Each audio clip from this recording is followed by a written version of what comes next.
सभी को नमस्कार। देखिए, आज का जो अपना टॉपिक है वो है राजस्थान के प्रमुख किसान आंदोलन।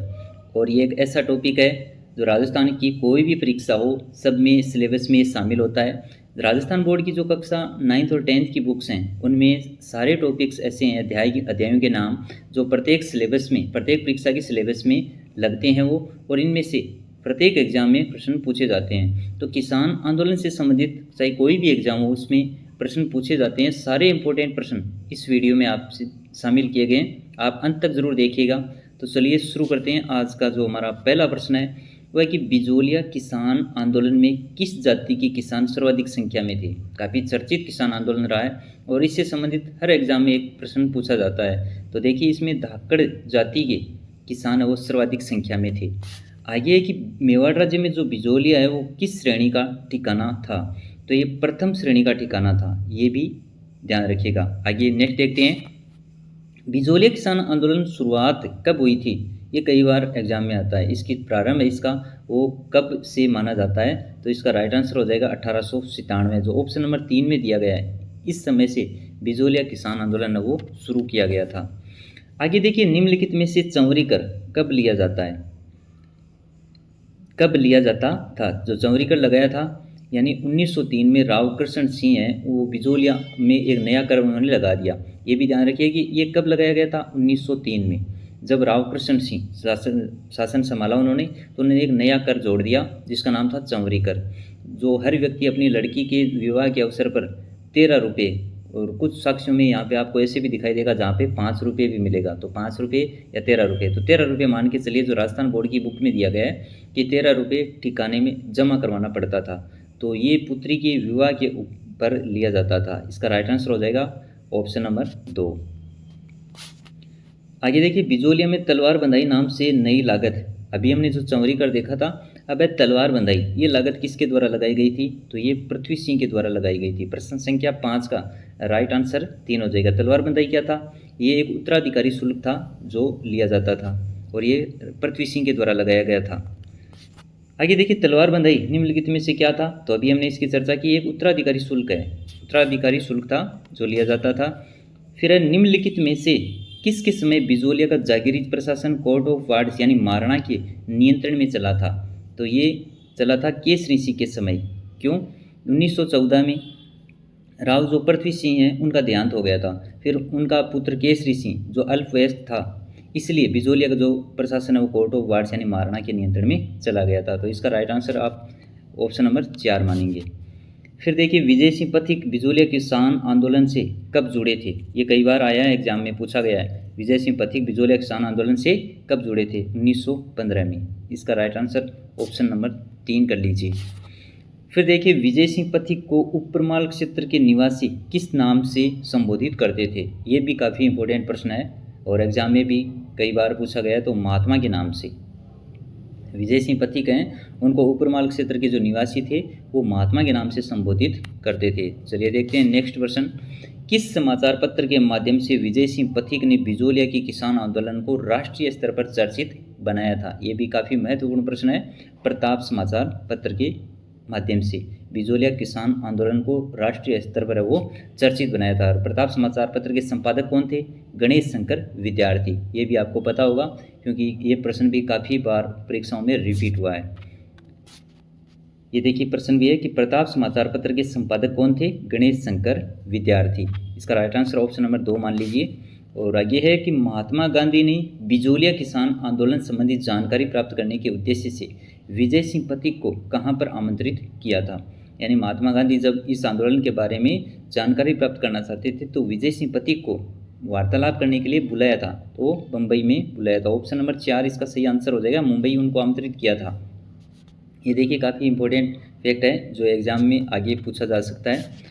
आगे देखते हैं कि महात्मा गांधी जी ने निम्नलिखित में से किसे उपरमाल के किसानों की स्थिति की जांच करने के लिए बिजोलिया भेजा था। ये भी काफ़ी इंपॉर्टेंट है। तो ये महादेव भाई को भेजा था, जो ऑप्शन नंबर 3 में दिया गया है।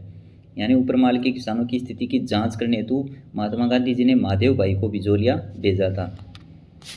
आगे देखते हैं कि भारत में महात्मा गांधी के नेतृत्व में असहयोग आंदोलन कब प्रारंभ हुआ था। असहयोग आंदोलन के बारे में पूछा गया, तो इसका राइट आंसर क्या हो जाएगा, अगस्त 1920 में। ऑप्शन नंबर 4 इसका सही उत्तर है। नेक्स्ट देखिए, बिजोलिया किसान आंदोलन को तुरंत शांत करने के उद्देश्य से ब्रिटिश सरकार द्वारा गठित एक उच्च स्तरीय समिति थी, जिसमें कौन सा सदस्य इनमें से शामिल नहीं था। जो बिजोलिया किसान आंदोलन था उसको तुरंत शांत करने के उद्देश्य से ब्रिटिश सरकार के द्वारा एक समिति का गठन किया गया, जिसमें कुछ सदस्य थे। तो उनमें से कौन कौन नहीं थे, देखिए रॉबर्ट हॉलैंड थे, ठाकुर राज सिंह भी थे और प्रभाष चंद्र चटर्जी भी थे, हाकिम बिहारी लाल इनमें से शामिल नहीं था ठाकुर राज सिंह, सॉरी माफ़ कीजिए, ठाकुर राज सिंह इसमें शामिल थे। रॉबर्ट हॉलैंड थे, प्रभाष चंद्र चटर्जी और हाकिम बिहारी लाल, ये तीन इसमें शामिल थे। ठाकुर राज सिंह इसका राइट आंसर हो जाएगा, जो इनमें शामिल नहीं थे। यानी इसको जो गठन किया गया था रॉबर्ट हॉलैंड थे, और इसके अलावा देखिए उनके सचिव थे आगलवी, वो भी थे, विल्किंसन थे, प्रभाष चंद्र चटर्जी थे और शायर हाकिम बिहारी लाल भी थे। तो ये ठाकुर राज सिंह इसमें शामिल नहीं थे, जो इसका राइट आंसर हो जाएगा। तो इस प्रकार के प्रश्न भी पूछे जाते हैं, जो समिति बनती है उसमें कौन सा सदस्य था और कौन सा सदस्य शामिल नहीं था। जैसे कई बार आया बिजोलिया किसान आंदोलन से संबंधित नहीं है, इस प्रकार से। आगे देखिए, बिजोलिया किसान आंदोलन के दौरान 1922 के समझौते के प्रति बिजोलिया जागीरदार का रवैया क्या था। यानी वो इसे लागू करने से मना कर दिया था, ब्रिटिश सरकार को भेज दिया, पूर्ण रूप से स्वीकार कर लिया, या फिर महाराणा के विवेक पर छोड़ दिया। तो इसका राइट आंसर हो जाएगा पूर्ण रूप से इसको स्वीकार कर लिया। इसका ऑप्शन नंबर 3 इसका सही उत्तर होगा। यानी एजीजी हॉलैंड के प्रयास किए गए बार बार विचार विमर्श के बाद में तो इनको 1922 के लगभग ठिकाने और किसान पंचायत के बीच एक समझौता हो गया था, और उसमें किसानों के पक्ष को स्वीकार कर लिया गया था। निम्नलिखित में से कौन बिजोलिया किसान आंदोलन से संबंधित नहीं था। ऐसा हुबहू प्रश्न आरपीएससी के द्वारा एक बार पूछा भी गया है। साधु सीताराम दास, विजय सिंह पथिक, माणिक्यलाल वर्मा, चन्नलाल चौपासनी वाला। तो ये तीनों तो ऊपर के थे, सीताराम दास थे, विजय सिंह पथिक भी थे, माणिक्यलाल वर्मा भी थे, लेकिन ये नहीं थे, ये किसान आंदोलन से संबंधित नहीं है, ये इसका जरूर ध्यान रखिएगा। चलिए नेक्स्ट देखते हैं, बेंगू किसान आंदोलन का नेतृत्व किसके द्वारा किया गया था। अभी ये प्रश्न भी कई बार आया एग्जाम में, बेंगू किसान आंदोलन का नेतृत्व किसने किया था। तो ये किया था रामनारायण चौधरी ने।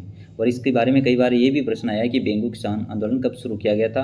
तो 1921 में बेंगू किसान आंदोलन शुरू हुआ था। और ये क्यों शुरू किया गया था, यानी बिजोलिया किसान आंदोलन से प्रेरणा पाकर ही इस आंदोलन की शुरुआत हुई थी। जो लाग बाग वगैरह थी उसमें जुल्मों के विरुद्ध रामनारायण चौधरी के नेतृत्व में इस आंदोलन को शुरू किया गया था। बेंगू के किसान 1921 में यानी इस समय ये प्रारंभ हुआ था। निम्नलिखित में से किस स्थान पर इकट्ठे हुए थे। तो इसका राइट आंसर हो जाएगा बेहरूकुंड, ऑप्शन नंबर 3 जो सी में दे रखा है। यानी बेंगू के किसान 1921 में मैनाल का एक भेरूकुंड जगह है, स्थान है, वहाँ पे एकत्रित हुए थे।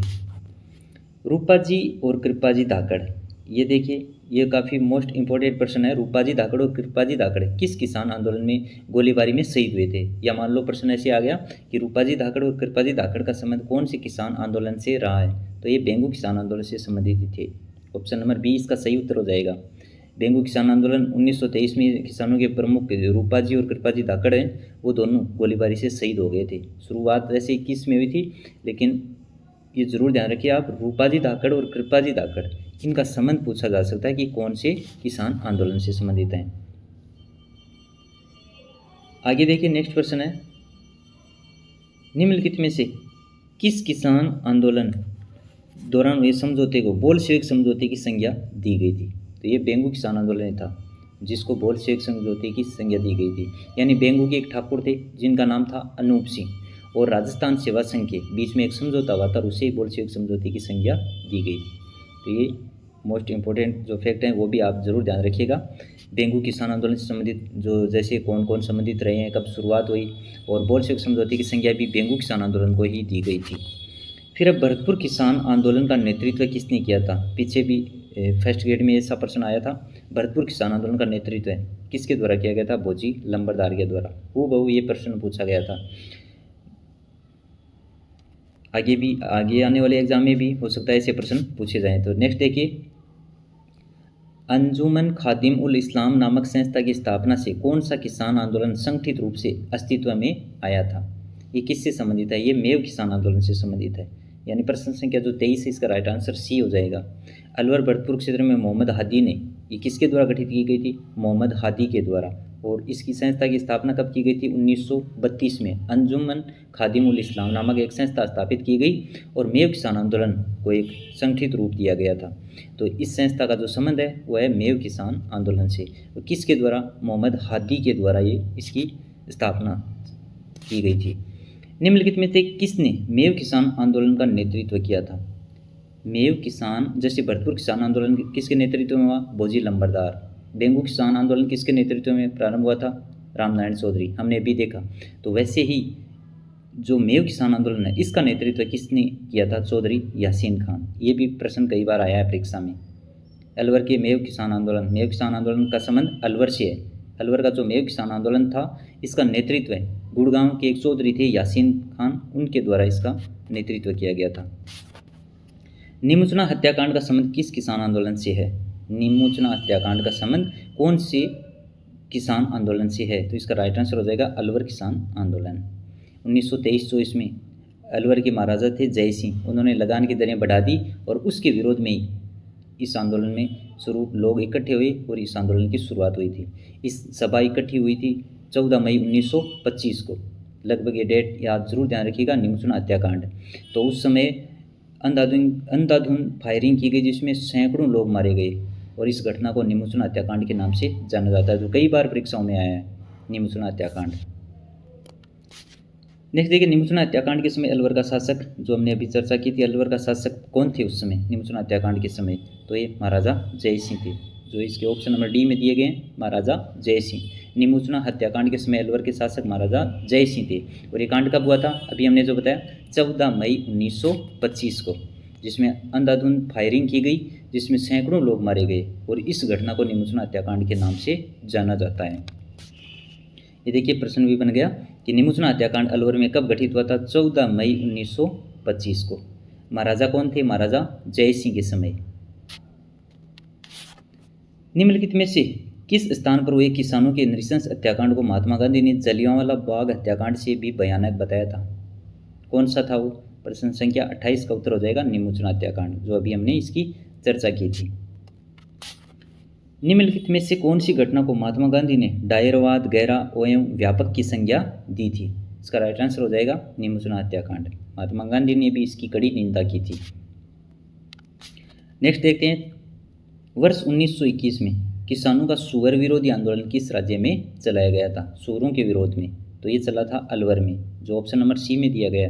प्रश्न संख्या 30 का राइट आंसर हो जाएगा सी, अलवर। आगे देखिए, बूंदी किसान आंदोलन का नेतृत्व किसके द्वारा किया गया था? ये किसान आंदोलन के जितने भी नेतृत्व करता है इनका जरूर ध्यान रखिएगा आप, यही ज़्यादातर एग्जाम में पूछे जाते हैं। तो वह नैनूराम शर्मा, इनके द्वारा बूंदी किसान आंदोलन का नेतृत्व किया गया था। फिर डाबी हत्याकांड कब हुआ था? एक इन हत्याकांड की जितनी भी घटनाएं हुई हैं कब घटित हुई, इनको क्रम से आगे पीछे करके ऐसे कोई भी प्रश्न पूछा जा सकता है। तो डाबी हत्याकांड कब हुआ था? यह हुआ था 2 अप्रैल 1923 को। ऑप्शन नंबर जो बी में दे रखा है, 2 अप्रैल 1923 को डाबी हत्याकांड है वो हुआ था। और इस घटना का संबंध किस किसान आंदोलन से है? बूंदी किसान आंदोलन से। अब देखिए, नानक भील और देवीलाल गुर्जर, इनका संबंध कौन सी किसान आंदोलन से रहा है? प्रश्न संख्या 33 बहुत इंपॉर्टेंट है आगे आने वाली परीक्षाओं के लिए। ये बूंदी किसान आंदोलन से संबंधित हैं, नानक जी भील और देवलाल गुर्जर। चलिए अगला प्रश्न देखते हैं, जयपुर रियासत में किसान आंदोलन का श्री गणेश किस ठिकाने में हुआ था? तो ये सीकर। प्रश्न संख्या 34 का राइट आंसर हो जाएगा ऑप्शन नंबर बी। और आगे है, निम्नलिखित में से किस किसान आंदोलन की गूंज केंद्रीय असेंबली एवं ब्रिटेन के हाउस ऑफ कॉमन्स में भी उठी थी? प्रश्न संख्या 35 का सही आंसर कौन सा हो जाएगा? सीकर किसान आंदोलन। ऑप्शन नंबर सी इसका सही उत्तर माना जाएगा। नेक्स्ट देखिए, निम्नलिखित में से भरतपुर के किस जाट नेता ने सीकर और शेखावाटी के जाटों को अपने अधिकारों के लिए संघर्ष करने हेतु प्रेरित किया था? ये भी एग्जाम में आ चुका है एक बार। तो ये ठाकुर देशराज थे। इन्होंने भरतपुर के जाट नेता थे जिन्होंने सीकर और शेखावाटी के जाटों को अपने अधिकारों के लिए लड़ने के लिए संघर्ष करने हेतु प्रेरित किया था। आगे देखिए, सीकर के गांव जिसका नाम क्या है? कटराथल, ये सम्मेलन कब हुआ? 25 अप्रैल 1934 को। किसके नेतृत्व में हुआ ये बताना है। हजारों जाट महिलाओं ने किसान आंदोलन में भाग लिया था और ये कई बार एग्जाम में आ चुका है। कटराथल सम्मेलन, तो ये थी किशोरी देवी। प्रश्न संख्या 37 का जो राइट आंसर है वो किशोरी देवी हो जाएगा। कटराथल गांव में जो हजारों जाट महिलाओं का सम्मेलन हुआ था, कब हुआ था? 25 अप्रैल 1934 को। ये तिथि भी कई बार एग्जाम में पूछी गई है। और अब है बहुत इंपॉर्टेंट प्रश्न आगे आने वाली सभी परीक्षाओं के लिए। मारवाड़ लोक परिषद की स्थापना कब की गई थी? इसकी स्थापना की गई थी मई 1938 में। आप ज़्यादा ये ध्यान रखिए, 1938 में मारवाड़ लोक परिषद की स्थापना की गई थी। फिर मारवाड़ लोक परिषद के कार्यकर्ताओं ने चंद्रावल गांव में उत्तरदायी दिवस मनाने का निर्णय कब लिया था?